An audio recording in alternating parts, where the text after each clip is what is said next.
Hello दोस्तों, नमस्कार। मौसम चलावास में आपका स्वागत है। बात करेंगे राजस्थान के मौसम के बारे में, जिसमें आपको बताएंगे कि अगले 24 घंटों के दौरान कैसा रहेगा राजस्थान के क्षेत्रों में मौसम। तो यहाँ पर देख सकते हैं पाकिस्तान के दक्षिण पश्चिमी भागों की ओर बना हुआ एंटी साइक्लोन और एक मध्य प्रदेश के लगभग मध्य पूर्वी भागों की ओर बढ़ता हुआ एंटी साइक्लोन, जो कि काफ़ी ज़्यादा प्रभावी हो गया है। लगातार उत्तर पश्चिमी शुष्क हवाएं भी जो हैं लगभग संपूर्ण भारत में चला रहा है और एक दक्षिण गुजरात के आसपास भी जो है एंटी साइक्लोन बना हुआ है, जो धीरे धीरे दक्षिण पश्चिमी दिशा में अरब सागर की ओर बढ़ रहा है। आज पाली जिले के मारवाड़ जंक्शन चेलावास में जो है वायु दबाव 1014 मिलीबार दर्ज किया गया, जो कि अब तक का सबसे ज़्यादा है। अब तक पहले ये 1012 तक था, उसके बाद में ये 1014 तक पहुंचा है। यानी लगातार हाई प्रेशर बढ़ रहा है। उत्तर पश्चिमी शुष्क हवाएं और उत्तर पश्चिमी मानसून की गतिविधियाँ भी अब धीरे धीरे बढ़ने वाली हैं। उसके बाद दक्षिण पूर्व भारत के क्षेत्र में जो है उत्तर पूर्वी मानसून की भी जो है दस्तक होने की संभावनाएं अगले सप्ताह में बन रही हैं। और देख सकते हैं WD जो है एक नज़दीक आ रहा है, पश्चिमी पाकिस्तान के भागों पर हैं। एक चक्रवाती हवा का क्षेत्र पूर्वोत्तर राज्यों पर है जो निम्न दबाव था, और भारत के मध्य भागों पर एक विपरीत चक्रवात बना हुआ है, या जिसे एंटी साइक्लोन कहते हैं, वह भी जो है काफ़ी ज़्यादा प्रभावी है। बंगाल की खाड़ी के मध्य भागों पर एक चक्रवाती हवा का क्षेत्र बना है। धीरे धीरे इसके जो है निम्न दबाव बनने की संभावना जो है अगले 72 घंटों के दौरान है। एक जो है लगभग पश्चिमी बंगाल की खाड़ी पर बना हुआ चक्रवाती हवा का क्षेत्र है, तो वहीं जो है जो अरब सागर के लगभग मध्य भागों की ओर बढ़ता हुआ एक चक्रवाती हवा का क्षेत्र है। एक डिप्रेशन के रूप में जो आंध्र प्रदेश में अति भारी बारिश देते हुए आगे निकला था, ये जो है चक्रवाती हवा का क्षेत्र के रूप में पश्चिम अरब सागर के क्षेत्र पर मौजूद हैं। उत्तर पश्चिमी अरब सागर में जो है हाई प्रेशर बना हुआ है और बाकी एंटी साइक्लोन आप देख सकते हैं गुजरात के दक्षिण पश्चिम की ओर हैं। जो ट्रफ बनी हुई है वो आप देख सकते हैं नीले कलर में आपको दिखाई जा रही है इसमें, और एक WD जो है नज़दीक आ रहा है। यानी अगले 48 घंटों के दौरान उत्तरी राज्यों के करीब जो है एक फिर से WD पहुंचेगा, जो कि फिर से बर्फबारी की गतिविधियां शुरू हो जाएगी। यानी हल्की बर्फबारी जो WD अभी निकला है उससे शुरुआत हुई है, तो इससे जो है थोड़ी और WD की वजह से बर्फबारी की गतिविधियां बढ़ेगी। जो उत्तर पश्चिमी हवाएं हैं वह इस प्रकार चल रही हैं। आप मैप में देख सकते हैं कि जो उत्तर पश्चिमी शुष्क ठंडी हवाएं आ रही हैं वह जो है भारत के लगभग संपूर्ण क्षेत्रों में जो है पहुंच गई हैं और पूरी तरीके से लगभग जो है 90% क्षेत्रों से मानसून वापसी हो चुकी है। और देख सकते हैं लगातार राजस्थान में भी जो है उत्तर पश्चिमी हवाएं बढ़ रही हैं।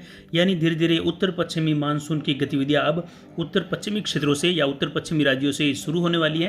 हालांकि कुछ दायरा इसका जो है जो उत्तरी राज्य हैं जम्मू और कश्मीर के आसपास के लद्दाख और कुछ मनाली में अगले 72 से 96 घंटों के दौरान कुछ जगह फिर से बर्फबारी की गतिविधियां होने वाली हैं। कहीं कहीं मनाली के आसपास मध्यम बर्फबारी भी, कुछ एक जगहों पर छितराई बर्फबारी के रूप में गतिविधियां देखने को मिलेगी। उसके बाद सर्दी की गतिविधियां काफ़ी ज़्यादा जो है राजस्थान के क्षेत्रों सहित बढ़ जाएगी। तापमान की उम्मीद है कि लगभग ये 14 से लगाकर 15 डिग्री तक न्यूनतम तापमान अगले 72 घंटों के बाद राजस्थान के क्षेत्रों में भी देखने को मिलेगा। अधिकतम तापमान 29 से लगाकर 32 डिग्री के आसपास दर्ज किया जाएगा।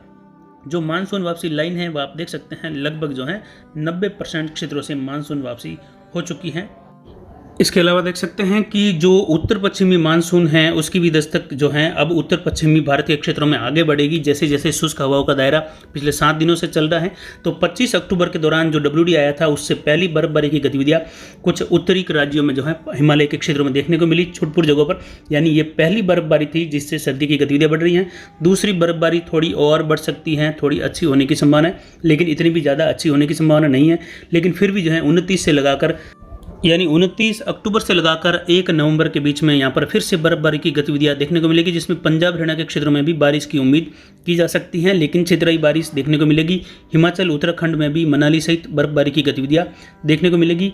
और 25 अक्टूबर के दौरान जो उत्तर पश्चिमी मानसून मान सकते हैं, जिसमें लगातार बादलों का बनना शुरू हो रहा है उत्तरी राज्यों में, पहाड़ी क्षेत्र में, वह जो है ये लाइन हमने दिखाई है। और उम्मीद है कि आगे आने वाले समय में यानी 5 नवंबर से लगाकर 10 नवंबर के बीच में जो उत्तर पश्चिमी मानसून बादल जो हैं लगभग जो है आप देख सकते हैं राजस्थान के क्षेत्रों से भी जो है पश्चिम उत्तर पश्चिम क्षेत्रों से लगाकर पंजाब हरियाणा उत्तर प्रदेश और संपूर्ण उत्तर पश्चिमी भारत के क्षेत्रों में पहुंच जाएंगे। उसके बाद लगातार जो है बादल आते जाते रहेंगे। WD की गतिविधियां बढ़ जाएगी। हर 4 से 5 दिनों के दौरान हल्के मध्यम WD आते जाएंगे और कुछ जो है गतिविधियां बढ़ेगी। हालांकि ये समय जो अभी आ रहा है 10 नवंबर के आसपास, ये लगभग 20 अक्टूबर से 25 अक्टूबर के बीच में आ जाना चाहिए।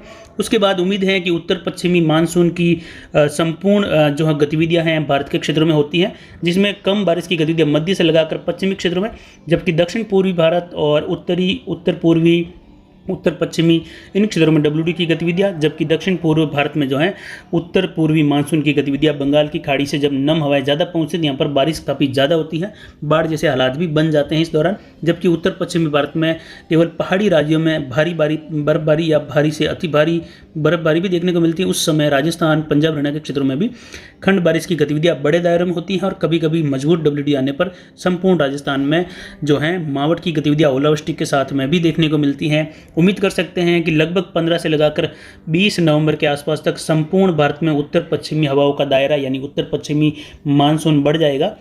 हालांकि ये मानसून जो है इतना लंबे समय तक नहीं चलता है, इसमें लगभग 10 से 15 दिनों के बीच में मौसम खराब होता है, मावठ होती है, फिर मौसम शुष्क होता है, फिर वापस जब डब्ल्यूडी मजबूत आता है तो लगभग भारत के गुजरात के, मध्य प्रदेश के क्षेत्रों तक पहुंचता है। नहीं तो जो है राजस्थान के उत्तरी क्षेत्रों से लगाकर पंजाब, हरियाणा, दिल्ली इन क्षेत्रों तक जो है डब्ल्यूडी की गतिविधियाँ सीमित रहती हैं। फिलहाल बात करते हैं राजस्थान के दक्षिण पूर्वी क्षेत्रों से कि यहाँ पर मौसम कैसा रहेगा। आने वाले समय में हम आपको जो है डब्ल्यूडी के ऊपर जल्द ही एक वीडियो लाइव में बताने वाले हैं, जिसमें आपको पूरी जानकारी देंगे जेट स्ट्रीम से लगाकर कि कैसे गतिविधियां जो बढ़ती हैं, कैसे जो है भूमध्य सागरीय चक्रवातों से डब्ल्यूडी बनकर आते हैं, यानी जो भूमध्य सागर है वहाँ से, और जैसे ही वहाँ से ये चक्रवात बनकर आगे बढ़ते हैं नमी वाला दायरा लेकर, निम्न दबाव यानी तापमान लिए हुए, तो उस समय जो है कैस्पियन सागर के आसपास से भी जब डब्ल्यूडी गुजरते हैं तो और जो है नमी वाली हवाएं कैस्पियन सागर से मिलती हैं। लेकिन जो 80% काम करता है वह भूमध्य सागर चक्रवाती सिस्टम या भूमध्य सागर जो है इसमें डब्ल्यूडी की गतिविधियों में जो है अपनी भूमिका निभाता है। 20% जो है कैस्पियन और कुछ जो है 5% क्षेत्र उत्तरी राज्यों में हो चुकी बर्फबारी या पहले से हो चुकी बारिश, कुछ बहती हुई नदियाँ, इन सब से जो है मॉइस्चर मिलता जाता है, बादल बनते जाते हैं। और बादल तभी बनते हैं जब तापमान में बढ़ोतरी होती है, और तापमान में बढ़ोतरी तभी होती है जब जेट स्ट्रीम दक्षिणायन होती है, हाई प्रेशर अरब सागर तक पहुंचता है और वहां से जो है तेजी से कुछ हवाएं जो है राजस्थान की ओर बढ़ती हैं और वह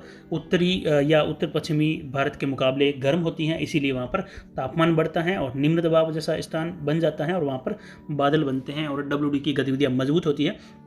तो अब तक जो डब्ल्यूडी निकल रहे हैं उसको जो है ये सारी गतिविधियों का साथ बिल्कुल भी नहीं मिल रहा है। तो फिलहाल बात करते हैं दक्षिण पूर्व राजस्थान के क्षेत्रों से कि यहाँ पर मौसम कैसा रहेगा अगले 24 घंटों के दौरान।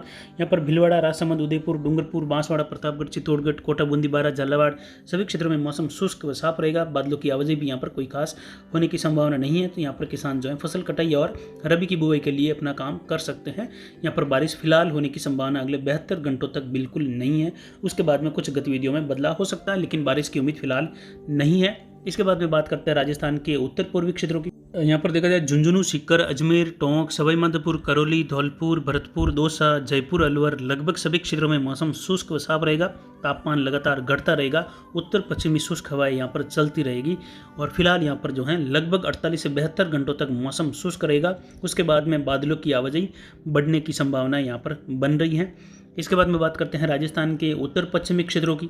यहाँ पर गंगानगर, हनुमानगढ़, चूरू, नागौर, बीकानेर के क्षेत्रों में भी मौसम शुष्क व साफ रहेगा। बादलों की आवाजाही फिलहाल यहाँ पर होने की संभावना नहीं है, लेकिन 48 घंटों के बाद में बादलों की आवाजाही यहाँ पर फिर से बढ़ेगी। फिर से जो है जो बीकानेर का क्षेत्र है वहाँ पर एक और फिर से परिसंचरण तंत्र यानी चक्रवाती हवा का क्षेत्र विकसित होने की संभावनाएं बन रही हैं, जो कि आने वाले डब्ल्यूडी के कारण प्रभावित होकर बनेगा। तो फिलहाल जो है यहाँ पर मौसम शुष्क रहेगा, लेकिन उसके बाद में कैसी गतिविधियाँ होगी, क्या जो दक्षिण पश्चिमी जो गुजरात की ओर बढ़ने वाला जो एंटी साइक्लोन है क्या वो वहाँ से हटेगा, क्या वहाँ से जो है नमी वाली हवाएं मिलेगी या नहीं मिलेगी, इसकी जानकारी फिलहाल जो है बताना असंभव लग रहा है, क्योंकि फिलहाल वहाँ पर एंटी साइक्लोन बना हुआ है। तो उसकी उम्मीद या उसका साथ यहाँ पर मिलने वाला फिलहाल नहीं दिखाई दे रहा। लेकिन इस बार जो अभी डब्ल्यूडी गया है उससे गतिविधियाँ कुछ और अच्छी होने की उम्मीद बन रही है। इसके बाद में बात करते हैं राजस्थान के दक्षिण पश्चिमी क्षेत्रों की। यहाँ पर देखा जाए तो पाली, जालौर, सिरोही के क्षेत्र में मौसम शुष्क व साफ रहेगा। बाड़मेर, जैसलमेर, जोधपुर में भी मौसम शुष्क व साफ रहेगा। कहीं पर भी बारिश की संभावना फिलहाल अगले 72 घंटों तक बिल्कुल नहीं है। किसान यहाँ पर जो है निश्चिंत होकर फसल कटाई और रबी की तैयारियां कर सकते हैं, यानी रबी की फसल के लिए भी जो है अभी समय खासकर जीरे के लिए अनुकूल है। जिन्होंने अभी तक सरसों की बुआई नहीं की है उनके लिए भी समय जो है फिलहाल अनुकूल ही है। इतना भी ज़्यादा समय नहीं निकला है, जिनको भी सरसों की बुआई करनी हो कर सकते हैं। हालांकि सरसों की बुआई के लिए बहुत सी ऐसी किस्में हैं जो पछेती में भी बुआई की जा सकती है, यानी 15 नवंबर तक बुआई की जा सकती है। और ऐसी कई जो हैं वैरायटियाँ भी हैं जो कि 15 नवंबर तक करने के बाद भी जो है अच्छी पैदावार देती है। हालांकि देरी से होने पर पैदावार में कमी देखी जाती है, लेकिन फिर भी जिनको फसल बुआई करनी है वह कर सकते हैं। तो फिलहाल अभी की जानकारी के लिए इतना ही। आगे की जानकारी के लिए बने रहे हमारे चैनल पर। नमस्कार, जय हिंद, जय भारत।